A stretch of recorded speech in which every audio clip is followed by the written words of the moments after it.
আমরা এসেছি মাছ বাজারে মাছ কিনতে সন্ধ্যার পরে। তো মাছ অলরেডি কিনে নিয়ে চলে এসেছি, এখন সবাই মিলে আনারস মাখা খাচ্ছি। এটা খেয়ে নিয়ে বাসায় যাব আর দেখাবো কি কি মাছ কিনলাম। তো আসার সময় আবার কিছু আম কিনে নিয়ে আসছি। আর হচ্ছে এই যে আম, তো এখনকার আম তো নতুন উঠেছে, দেখা যায় তাজা আমগুলো না পেলে খাইতে ভয় করে। তো দেখে দেখে অনেক জায়গায় দেখে তাই একদম যেগুলো তরতাজা আম সেগুলো নিয়ে আসছি। কারণ বেশিরভাগ আম দেখা যায় শুটকা মতো, জানি না ওটা কি দিয়ে পাকানো। আর সাথে নিয়ে আসছে হচ্ছে মিষ্টি।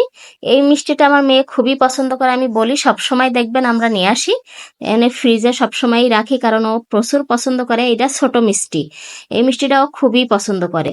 তো নিয়ে আসছি মিষ্টি, আর এই সাথে হচ্ছে মাছ। তো মাছ দেখাচ্ছি।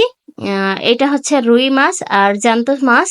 আমরা শুধু উপর থেকে ছালটা ছিঁড়াই নিয়ে আসছি, কারণ আমি মাছটা কাটবো, একটু অন্য রকম কাটবো, এই জন্য ওদের কাটতে দিই না, কারণ কাটলে দেখা যায় ওনাদের মতো ওনারা কেটে দেবে। আর সাথে নিয়ে এসেছি চিংড়ি মাছ।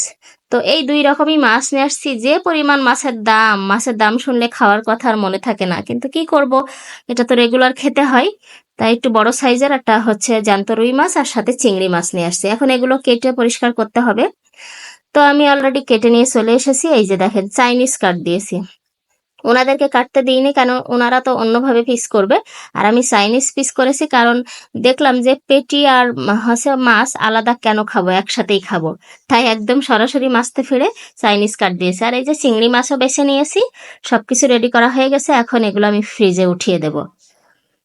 তো এখন ফ্রিজে ওঠানোর পালা, আমি অলরেডি ফ্রিজে উঠাই দিয়ে এসছি। এখন সবাই বলে আম খাবে, যেহেতু আম নিয়ে আসলাম।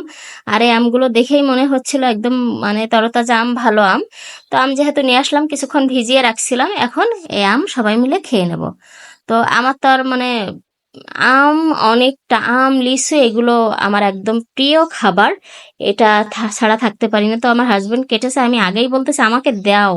তো সে কাটাই ব্যস্ত, আমি বললাম আমাকে দাও, তো না পেরে সে আবার কেটে আমাদেরকে দিয়ে দিল। আমি বললাম আমার আর তর্স হয়েছে না আম খাওয়ার জন্য, তুমি আমাকে আগে দিয়ে দাও। তো দিয়েছে, মার্শাল্লাহ অনেক ভালো ছিল আম, কোনো মনে হচ্ছে না কোনো সমস্যা। এই যে আমার মেয়েও খুব খুশি, সে খুব খুশি মতে আম খাইতেছে।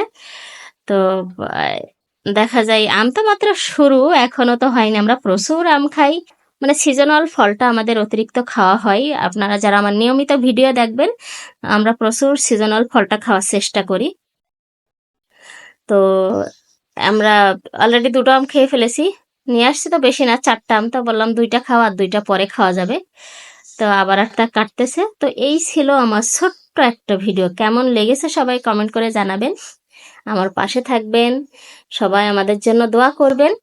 আমি বিদায় নেব, আর হচ্ছে নতুন নতুন ভিডিও নিয়ে আবার আসবো। সবাই সেই পর্যন্ত ভালো থাকেন। আল্লাহ হাফেজ।